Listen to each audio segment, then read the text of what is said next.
Okay, so, um, I'm sorry to you poor unfortunate people that have had the misfortune for coming across my YouTube page and finding this horrible little vlog. I never thought I would get into vlogging, but I feel it's better to talk to a camera than to talk to myself. So this is my first vlog. For those of you who don't know me, hi, I prefer to be called Sebastian. And so those of you who know me from like Vocaloid Otaku or wherever else you happen to find me from, Tumblr or whatever, now you get to know how funny the camera makes my voice sound. Actually, it's the microphone. I have a really bad microphone on this computer because it's one of those built-in microphones. So the sound card on this computer is actually very good for a laptop. It's Alienware. So it's the gaming computer, and it's like before Dell took its hostile takeover. Though Dell still sends me emails telling me to buy more computers when I only really need one. Je ne sais pas. So I figure each vlog should have a little bit of a purpose to it, and I guess I'm just going to talk about what I've been doing as of late, and I have been reading this book. Now this is my first read through of Queen of the Damned. I'm about less than a third way into this. I'm about a fourth into this book, and I'm not sure if any of you are familiar with the Vampire Chronicles series by Anne Rice. Interview the Vampire, which had a movie, and it's still one of my favorite movies ever. It's surprising. It actually goes pretty well along with the book, and if one wanted to, they could continue it, and one could make a movie of the Vampire Lestat, which is the second.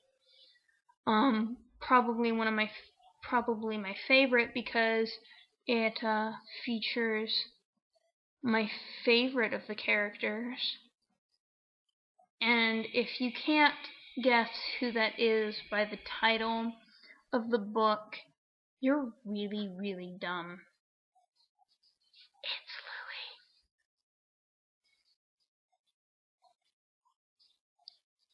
Louis. No, Lestat's the main character of the Vampire Lestat. There, I just spoiled the entire book for you. Now you don't have to read it. So I never really actually had the time to get through this, because I bought a set of the first 3 books about 4 years ago.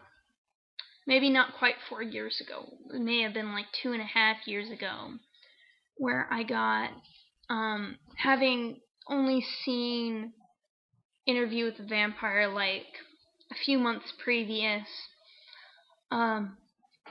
I went to a book sale at the local library here, and they were having one of those fill a paper bag with books for 50-cent deals. And I was like, oh, good googly googus, of course I'm going to fill this up. And I walked past, and in glancing, I saw Interview with the Vampire, a copy of the book.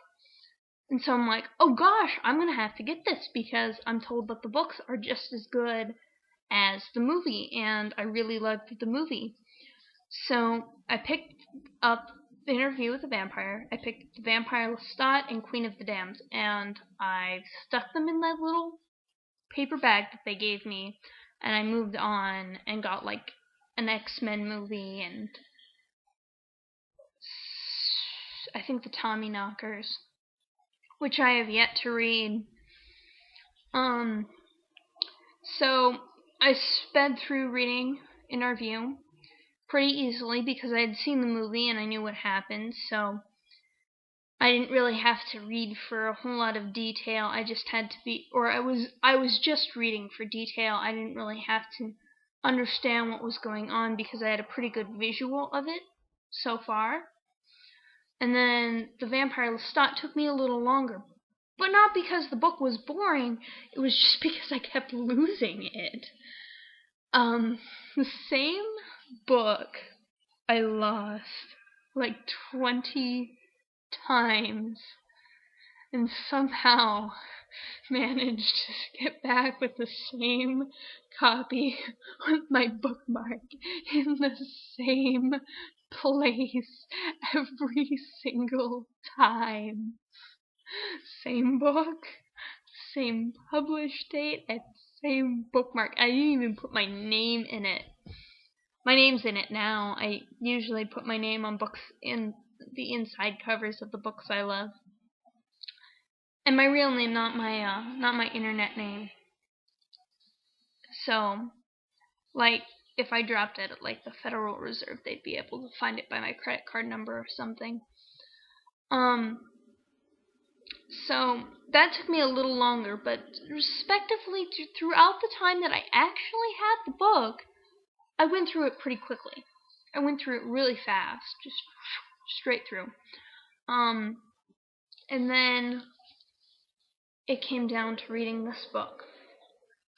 And this book moves so freaking slow in comparison to the others. It is so dense, it is so long, but it's so good. It's good. It's really good. It's definitely worth sitting down and taking the time to eat through it. Whether you're reading it on like an e-reader or the internet or reading it from a traditional book, it's definitely worth it. It's so good. But it moves so slow in comparison to the others.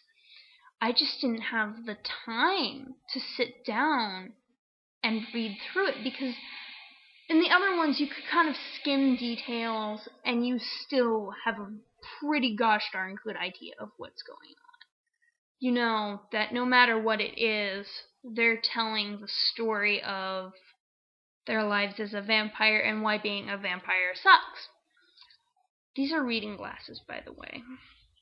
I don't actually need to wear these unless I have been reading for a long time or am under low light. But I feel that they make me look smarter, so I wear them anyway. And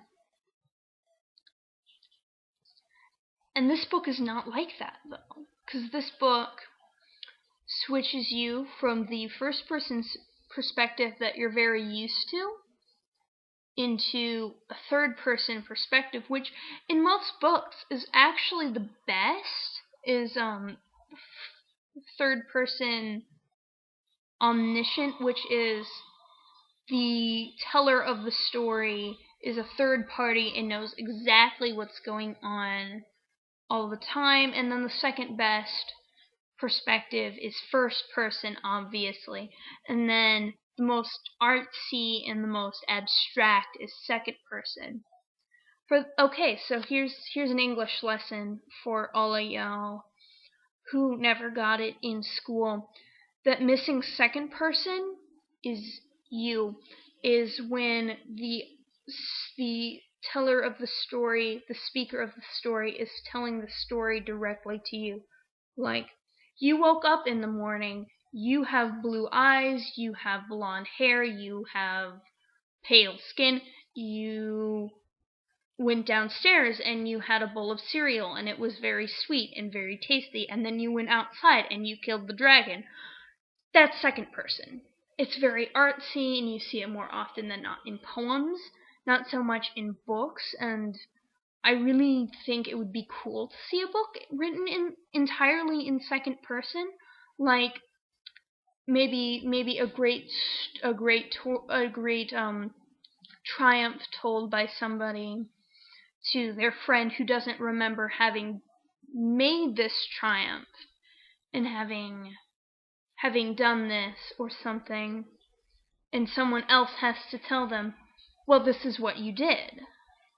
I think that would be really interesting and be it'd be weird and it'd be interesting, and I kind of want to write it. But when I'm more experienced at writing, my writing is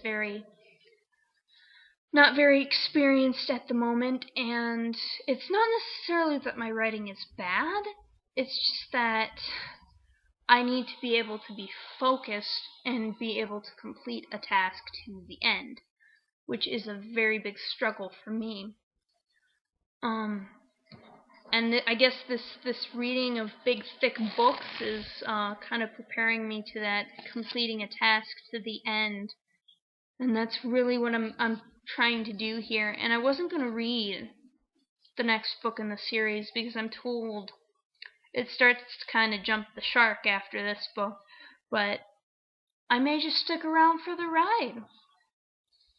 I mean, so what if it jumps the shark? So long as Anne Rice's writing doesn't, I'm game.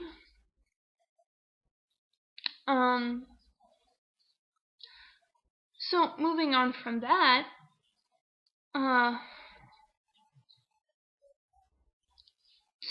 this is the first time I've ever tried to read through it, and it's quite fun to try and read through. But it's difficult because it switches into third person, and it's not necessarily that third person is a problem. It's just that it's kind of jarring when you're used to second person, and you're warned beforehand that it's going to switch into third person, so you know to change your gears.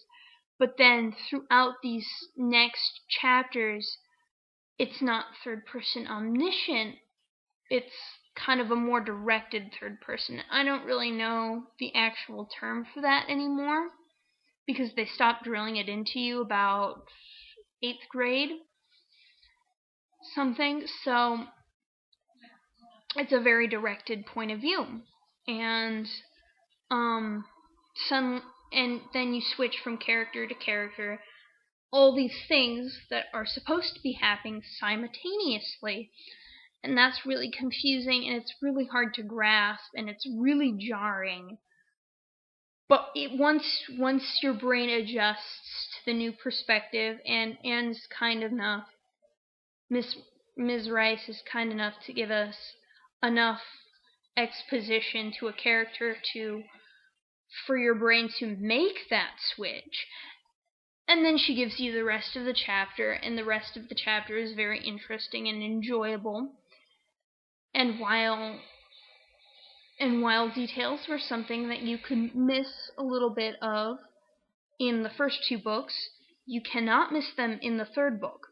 Because if you miss the smallest detail, you will be lost as hell.